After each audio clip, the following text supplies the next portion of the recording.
Na semana passada, os integrantes da Lava Jato ficaram bastante preocupados. Pode acontecer uma espécie de reviravolta em várias condenações da justiça no âmbito da operação. Estamos diante de um caso que é de importância relevantíssima. Quando o processo chega à fase de alegações finais, delator e delatado já tem conhecimento de tudo quanto se passou. O direito, o chamado, o denominado direito de falar por último, está logicamente contido no exercício pleno da ampla defesa. O cenário deste julgamento é o cenário de um país que procura se libertar do domínio oligárquico da corrupção estrutural e institucionalizada. Mas esse julgamento, que você ouviu aí alguns trechos no Supremo Tribunal Federal, ainda não acabou. Falta uma parte importante, saber até onde vai ser estendida essa decisão que anulou sentenças dadas pelo então juiz federal Sérgio Moro. Eu sou o Márcio Miranda e diariamente apresento 15 Minutos, podcast diário de resumo e análise do noticiário, gravado aqui na redação da Gazeta do Povo. Um outro tema de hoje é sobre abelhas. A preocupação com o sumiço delas chegou até o Congresso Nacional. O tema mais importante do que as pessoas imaginam, que é o tema dos polinizadores, abelhas, agrotóxicos, mortandade de abelhas. Esse é o principal assunto. A Fernanda Trisotto, editora de República aqui da Gazeta, vai explicar o porquê daqui a pouco. A semana que está só começando vai ter a sequência de um julgamento que é muito importante para o futuro da Operação Lava Jato. Vamos lembrar que na semana passada a maioria dos ministros do Supremo Tribunal Federal decidiu anular pela segunda vez uma sentença do ex-juiz Sérgio Moro. Só que faltou algo importante: definir o alcance dessa decisão tomada pela maioria do Supremo. E é isso que vai ser efetivamente definido nessa semana, mais precisamente na quarta-feira. Eu convidei aqui no 15 Minutos a Kelly Cadanos, que é editora de República da Gazeta do Povo em Brasília e acompanha de perto esse assunto. Vamos explicar então, Kelly, do que trata exatamente esse julgamento e por que saber o alcance da decisão dos ministros do Supremo é importante. É muito importante esse julgamento porque ele define a ordem de entrega das alegações finais dos réus nos processos, né? As alegações finais são aqueles últimos documentos, o último argumento da acusação para acusar e da defesa para se defender das acusações, né, antes da sentença do juiz. Atualmente funciona assim: primeiro entrega o Ministério Público, depois o assistente de acusação e em seguida todos os réus têm o mesmo prazo para entregar os seus documentos. O que a defesa do ex-gerente da Petrobras, Márcio de Almeida Ferreira, está pedindo nesse habeas corpus é que seja reconhecido o direito de réus delatados falarem por último no processo. Ou seja, quando tiver um processo em que tem réus, tanto delatores quanto delatados, os delatores sejam obrigados a entregar esse documento antes dos demais, para que os demais possam se defender de eventuais acusações feitas pelos delatores. Os ministros não terminaram ainda o julgamento desse caso específico, porque ainda falta o voto do ministro Dias Toffoli.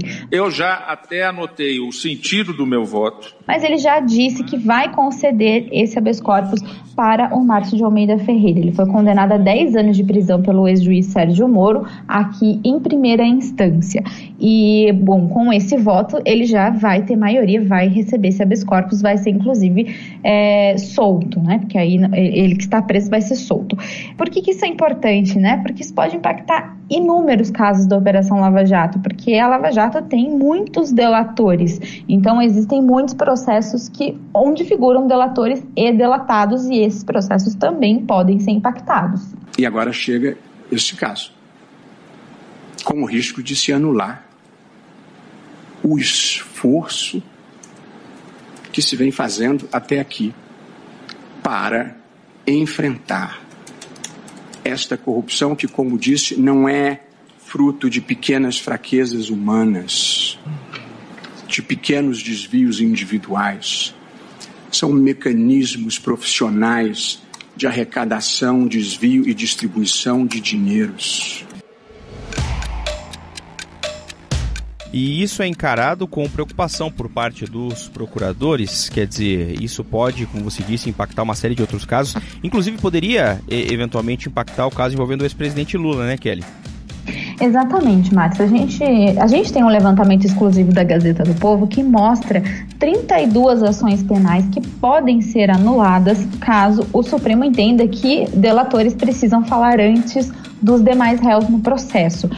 Mas aí depende de como eles vão modular essa decisão, e é isso que eles vão fazer também nessa semana, né? O presidente Dias Toffoli já disse que pretende definir parâmetros para não sair anulando todas as condenações. Então, a tendência é que o Supremo não anule as 32 ações penais que a gente viu que tem réus, delatores e delatados respondendo juntos ao processo.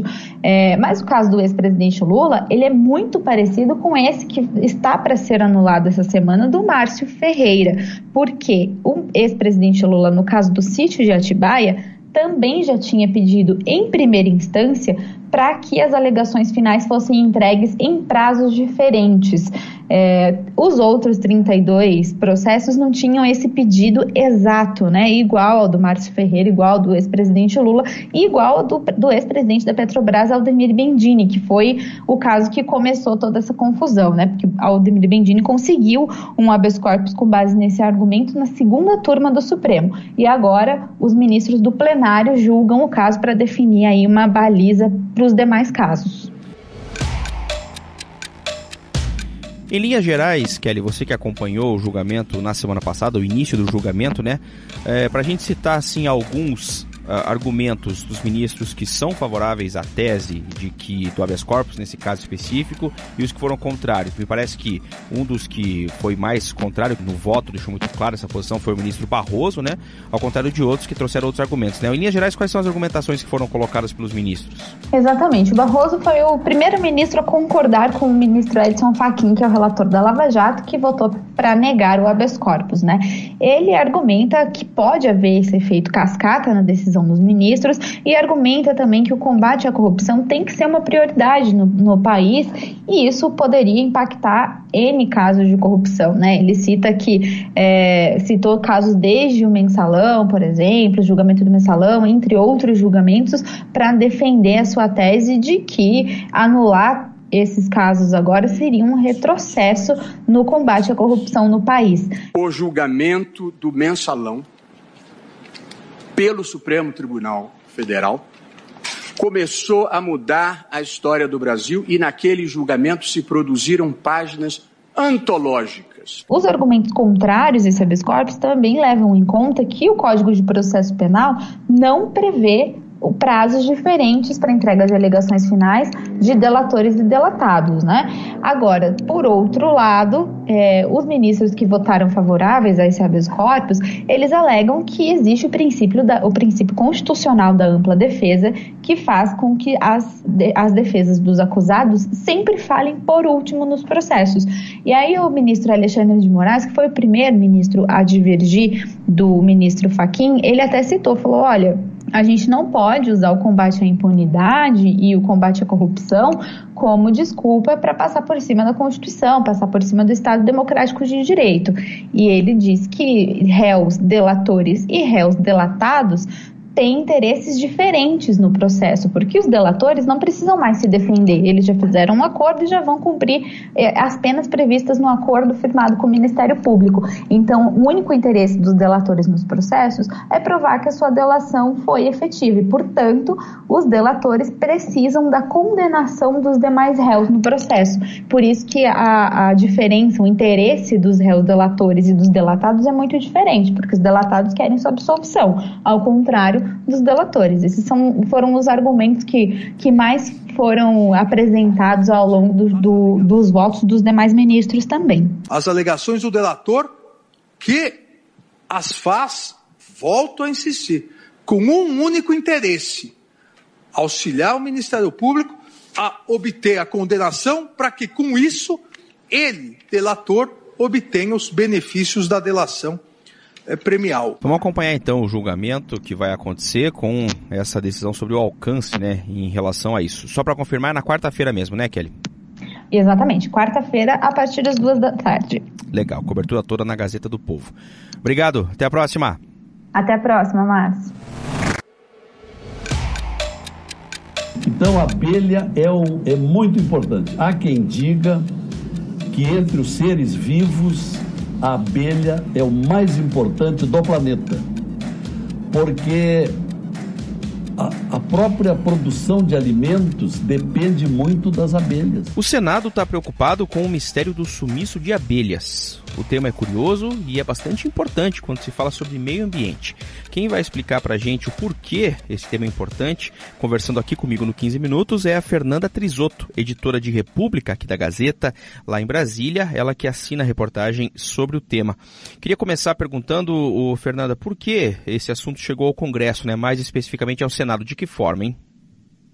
Oi, Márcio. Então, é uma história um pouco curiosa, né? Todo mundo já viu aquele filminho, uma animação que fala da vida das abelhas, elas desaparecendo e tal, mas no Senado, né, curioso. E esse assunto foi tema de uma sessão da Comissão de Agricultura e Reforma Agrária, porque o senador Lazier Martins, que é do Podemos do Rio Grande do Sul, propôs um projeto de lei para que sejam preservados os animais polinizadores, entre eles as abelhas, mas também tem alguns tipos de aves, de passarinhos e até os morcegos.